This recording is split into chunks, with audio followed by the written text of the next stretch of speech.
Yos nakama, selamat datang di Laftel. Anime akhirnya One Piece chapter 1129 sudah rilis versi bajak lautnya. Inilah saatnya Mimin untuk mereview sekaligus menganalisis One Piece chapter 1129. Sebelum kalian menikmati videonya, jangan lupa klik tombol like-nya ya. Belum like dari kalian akan menambah semangat Mimin untuk memberikan informasi mengenai One Piece pada nakama all-player sekalian. Satu lagi, bagi kalian pencinta boba uhuy, bisa banget join membership channel ini. Kalau membernya rame, gas, kita buat grup tele khusus pembahasan One Piece, plus selingan boba uhuy pastinya.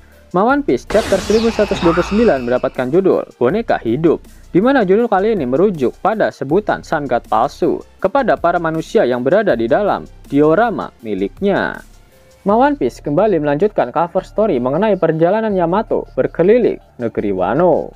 Yamato tiba di desa Amigasa dan diperlihatkan Otama sedang berlatih bersama Shinobu yang sudah kembali gemuk.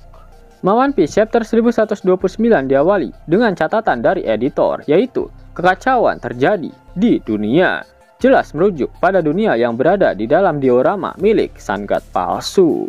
Penduduk diorama panik dengan apa yang terjadi di dunia mereka. Langit pecah dan mereka mengira dunia ini akan segera berakhir. Dewa Matahari berdiri tepat di depan pintu masuk diorama yang berukuran raksasa. Terlihat ular, tikus, dan burung raksasanya si Sun God palsu yang sudah lemas tak berdaya di atas lantai.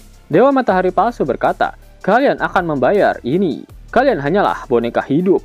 Berani-beraninya kalian merusak ruanganku, kuilku, dan peliharaan, pelayan-pelayanku." Di sisi lain, diperlihatkan kru topi jerami yang masih berlari menuju ke sisi lain diorama dengan mengendarai iskat.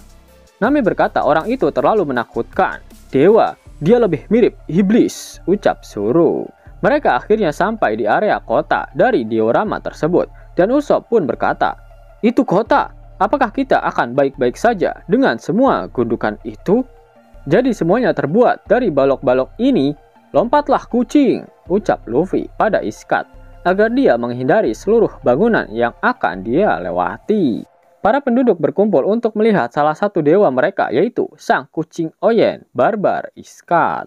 Luffy kembali meminta iskat agar tak menabrak bangunan Lego yang dilaluinya, karena Luffy menganggap Sun God palsu itu sudah susah payah untuk membuat semuanya. Meskipun begitu, iskat tetap menghancurkan seluruh bangunan Lego yang dilaluinya. Dewa Matahari palsu kemudian masuk ke dalam ruangan diorama. Dia lalu berkata, "Tunggu iskat, kenapa kau membantu mereka?" Iskat tak mau berhenti dan tetap berlari. Terlihat juga bagaimana perbandingan tinggi dari Sun God palsu dengan iskat, sama seperti perbandingan antara kucing kampung biasa dengan ras manusia normal. Usopp kemudian berkata, "Dengan kucing ini sebagai tunggangan kita akan keluar dari sini dalam waktu singkat." "Hah? Tapi ini masih berlanjut terus," balas Luffy. Zoro berkata, "Meskipun tempat ini terlihat luas pada pandangan pertama, dari sudut pandang raksasa, ini hanyalah sebuah ruangan." "Benar," tegas Chopper. Sanji juga berkomentar, "Menutupi tempat ini dengan cermin dari semua arah membuatnya terlihat seperti tempat ini tak terbatas." Usopp kembali berkata pada Luffy, jika semua akan aman terkendali karena mereka saat ini memiliki peta dari kerajaan Lego tersebut. Namun Usopp terkejut ketika melihat Nami malah membuang blueprint dari tempat ini. Nami menjelaskan bahwa mereka bisa segera keluar. Nami sudah menghafal peta, itulah mengapa dia membuangnya. Jika kau melihat dengan cermat, awan-awan itu hanyalah kapas yang digantung di langit-langit. Yang harus kita lakukan hanyalah terus berjalan lurus. Kita sudah setengah jalan melewati negeri ini. Kemudian diperlihatkan keseluruhan dari peta ruangan milik Dewa Matahari. Diorama menempati 2/3 dari ruangan, dan kuil Dewa Matahari, di mana meja kayu raksasa berada, menempati 1/3-nya. Kastil Big Stain berada di tengah diorama. Kota, hutan, dan mata air ada di bagian belakang diorama. Pohon besar menempel di cermin di bagian belakang. Pohon besar belum 100% lengkap, hanya separuhnya saja. Dewa Matahari palsu berkata, "Aku melihat kau sudah membaca peta dan mengetahui trik tempat ini. Tapi tahukah kau bahwa ruangan ini awalnya dimaksudkan sebagai sel penjara untuk raksasa?"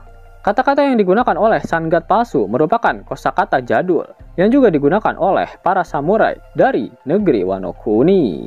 Dewa Matahari palsu mengayunkan jaring dan bersiap untuk menjebak kru topi jerami bersama Iskat. Jaring, ucap Zoro kaget. Orang itu, bukankah dia menggunakan bahasa para samurai? Tambah Sanji. Dewa Matahari palsu mengatakan bahwa tempat ini awalnya dibangun dan dirancang untuk memenjarakan berbagai jenis raksasa. Dan bahwa meskipun mereka mencapai ujung diorama, itu hanya akan berakhir di jalan buntu. Penduduk diorama bingung melihat Iskat terjebak dalam jaring, ditambah ada orang yang menungganginya. Meskipun kucing itu terjebak di dalam jaring, tetapi Zoro dan Sanji berhasil menghancurkannya. Cepatlah dan terus maju, teriak Zoro dan Sanji. Dewa Matahari palsu terkejut melihat mereka berhasil menerobos kawat jaring yang terbuat dari besi. Dia lalu berkata, tapi ini masih sia-sia. Ada dewa telinga yang ganas di depan kalian. Dewa Matahari sebenarnya mengenai dewa telinga karena alasan yang tidak diketahui. Dia benar-benar terbakar habis. Dia menemui akhir yang tragis dan mengerikan. Dan ada kasus aneh di mana langit retak. Hari ini benar-benar hari yang terkutuk, ucap para penduduk diorama. Dewa Matahari palsu kembali terkejut karena seseorang mampu mengalahkan kelinci pemakan daging peliharaannya. Nama aslinya adalah Glutobani. Dewa Matahari palsu lalu berkata, pelayan kesayanganku, tapi inilah seharusnya dunia. Sebuah sinopsis cerita sedang berkembang di taman miniatur tertutup ini. Dewa Matahari palsu terhibur dengan aksi-aksi dari kru topi jerami yang mereka lakukan di dalam dunia buatannya itu. Dewa Matahari palsu kembali berkata, di dunia yang aku ciptakan ini ada kejahatan dan ada pahlawan. Sejarah sedang tercipta. Ini adalah pesona unik dari dunia miniatur yang aku ciptakan.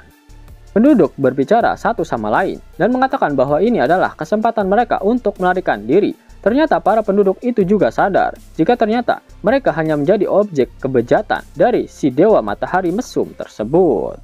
Shin kembali memperlihatkan kru topi jerami. Luffy bertanya-tanya apa yang orang aneh itu tertawakan. Dewa Matahari palsu kembali berkata, kalian sudah ada di telapak tanganku. Bahkan jika Hajarudin mengakui kalian, aku tidak akan. Jadi apa yang akan kalian lakukan? Nami kemudian memberitahu yang lain jika mereka sudah sampai di sisi lain diorama tersebut. Dan Usopp langsung menggunakan tekniknya untuk mencoba menghancurkan cermin sekaligus temboknya. Teknik rahasia, Green Star, Skull, Bomb Grass. Tidak berhasil ya, tapi kacanya pecah. Dindingnya sangat keras, ucap Usopp. Baiklah, serahkan padaku, teriak Luffy. Dewa Matahari palsu kembali mengoceh. Boneka tak berdaya yang berjuang melawan takdir. Luar biasa, keputusasaan nihilistik juga merupakan bagian dari dunia. Kekecewaan yang mengecewakan juga adalah bagian dari sejarah. Dewa Matahari palsu melanjutkan pidato wibunya. Dia menggunakan banyak kata atau istilah Jepang kuno. Aku berterima kasih kepada kalian semua telah datang kepadaku. Luffy Tasso, Zoro Tasso, Nami Tasso, Usopp Tasso. Hei, tunggu sebentar. Bagaimana orang itu tahu nama kita? Ucap Nami. San Tasso, Cho Tasso. Lanjut sang Sun God palsu. Apa itu Tasso? Tanya Chopper. Luffy lalu berkata, baiklah, aku akan membuat lubang di tembok itu sekarang dengan sedikit Gear Force. Luffy mengelurkan tangan kirinya dan mengubahnya menjadi bentuk Gear Force. Tapi kali ini Luffy hanya mengubah lengannya saja, bukan seluruh tubuhnya seperti yang dia lakukan di masa lalu. Menarik kok, akhirnya Luffy bisa menggunakan Gear Force dengan efektif. Dia tak perlu membuang-buang hakinya untuk berubah ke mode penuh dari Gear Force miliknya. Nami diperlihatkan sangat kesal dengan Dewa Matahari dan berbicara dengan Usopp. Hei Usopp, bencana alam bukan salah siapa-siapa kan? Usopp pun menjawab, hah? Maksudku? Ya, seperti gempa bumi, banjir, atau sambaran petir.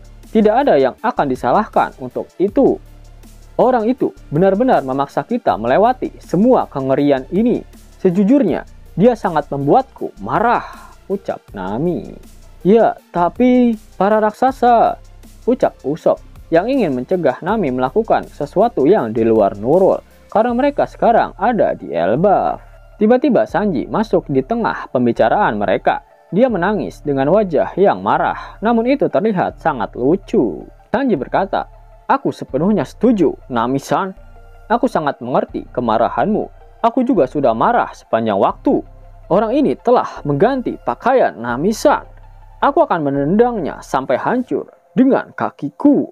Nami pun membalas, "Tidak Sanji, tidak sampai sejauh itu. Tapi aku yakin penghakiman akan turun dari surga." Dewa Matahari masih terus mengejar kru topi jerami.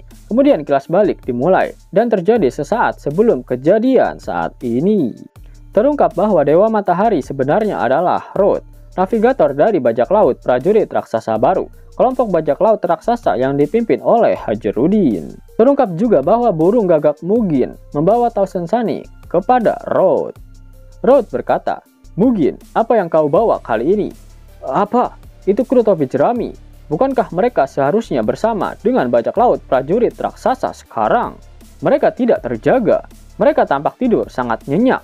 Jangan bilang perjalanan mereka dari Egghead melalui area kabut tidur." Road mengingat saat ketika Hajarudin memutuskan untuk menjadi bagian dari armada besar bajak laut topi jerami. Aku tidak pernah bahagia tentang si bodoh Hajarudin yang membuatku menjadi bawahan orang ini juga. Aku anggota yang bangga menjadi bagian dari bajak laut prajurit raksasa baru, namun sekarang harus menjadi bawahan orang ini. Prajurit Elbaf yang terkuat di dunia ini menyerah kepada manusia kecil. Tidakkah dia punya harga diri? Ucap Road. Road memegang Luffy dan Nami di telapak tangannya. Road sangat tertarik pada Nami. Dia sangat bersemangat ketika melihat tubuhnya. Road pun berkata, "Lihat tubuh kecil yang lemah ini. Tapi yang ini bisa jadi gadis terbaikku. Nami Taso." Dasar wibu mesum. Untung Mimin gak kayak gini. Tiba-tiba Nami dan yang lainnya mulai bangun. Tetapi Road menidurkan mereka kembali dengan lebih banyak gas tidur. "Aku akan membuatmu tidur lebih lama. Dan saat matamu terbuka lagi." Ucap Road. Yap, menarik kok. Road ternyata tidak menyukai berada di bawah bendera bajak laut topi jerami, meskipun sekarang mereka sudah resmi menjadi salah satu kaisar lautan. Namun anehnya ketika Hajarudin berada di bawah keteknya Paduka Bagi, sepertinya Road tak mempermasalahkan akan hal itu. Bahkan bajak lautnya menjadi bintang utama dalam bisnis jasa pengiriman, sekaligus bisnis tukang pukul yang dimiliki oleh Lord kita satu itu. Bagaimana jika Road memilih berkhianat dari Hajarudin dan kembali ke pangkuan Bagi? Di mana hal itu akan sangat menarik kok. Di Elbaf ini belum diketahui siapa yang akan menjadi lawan tangguh dari bajak laut Yonko topi jerami. Dan plot twistnya, mereka akan melawan Cross Guild. Itulah alasan mengapa Road tidak takut sama sekali pada Luffy, meskipun dia adalah seorang Yonko. Karena Road memiliki backingan Yonko dengan hoki raja terkuat, yaitu Paduka Lord Bagi sama. Kembali ke masa sekarang, Road masih berbicara kepada kru topi jerami. Kalian akan diuntungkan dengan tetap hilang selamanya bersamaku. Aku tidak tahan berada di bawah kalian, memerintah di atas. Namun, Nami tiba-tiba berkata, "Apakah kau siap, Zeus?" "Siap seperti biasanya, Nami," jawab Zeus. "Apa? Aku tidak ingat membuat ini," ucap Road. Saat Road berbicara, Nami dan Zeus menciptakan awan badai besar di langit-langit diorama. Kemudian mereka menyerang Road dengan petir yang kuat. "Ayo kita mulai. Raide!" teriak Nami. "Kia!" teriak Road. Penduduk kota terkejut dan berkata, "Apa? Dewa Matahari? Sungguh menyedihkan. Kita harus pergi begitu cepat dari tanah balok ini," ucap Luffy. Di halaman ganda terakhir yang luar biasa dari chapter kali ini, Luffy siap membuka lubang di dinding, sementara kru menunggu dengan penuh semangat untuk melihat apa yang akan mereka temukan di balik dinding. "Gomu Gomu no. Akhirnya kita bisa pergi," ucap Zoro. "Rasakan itu, raksasa mesum," ucap Sanji. Usopp pun berdoa, "Tolong, semoga di luar adalah Elbaf." Kong Gun! Tinju raksasa Luffy menghancurkan dinding dan kru topi jerami melompat keluar bersama dengan Skat. Di panel terakhir bab ini, diperlihatkan senyum di wajah Luffy saat dia melihat apa yang ada di luar. "Baiklah, kita ada di luar!" teriak kru topi jerami. "Oh," teriak Luffy sembari tersenyum. Pada akhir One Piece chapter 1129, Oda Sensei tak mengeluarkan kata-kata mutiaranya. Itu artinya minggu depan One Piece tidak libur. Dan bagi kalian yang lagi cari kaos One Piece keren, bisa kepoin desainnya sambil nonton video ini. Klik aja di bagian lihat produk di layar device kalian. Ghost. Mau dapat uang hingga 50.000 gratis dan bisa langsung ditarik? Buka tabungan di aplikasi Neobank sekarang juga. Karena di aplikasi ini kalian bisa dapatkan banyak uang tunai gratis. Serta banyak sekali diskon-diskon menarik yang bisa kalian dapatkan. Gaskan! Link ada di kolom deskripsi ya nakama. Namun sebelum Mimin masuk ke dalam pembahasannya, Laskar Anime yang berkolaborasi dengan Misfit Society kembali mengeluarkan kaos terbaru nih, yaitu desain Zoro dalam mode Asura loh. Keren banget pokoknya. Gak percaya? Silahkan dicek di short videonya.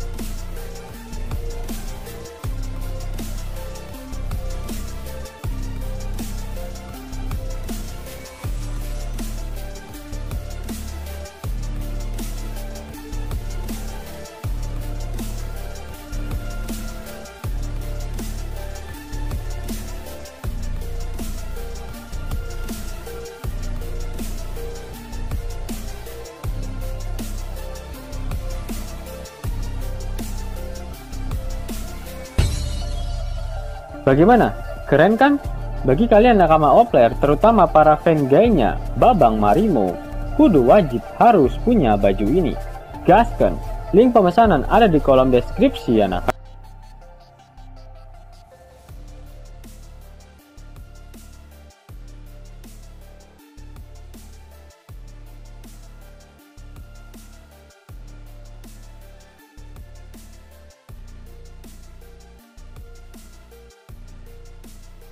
Yos nakama, itulah video review untuk One Piece chapter 1129.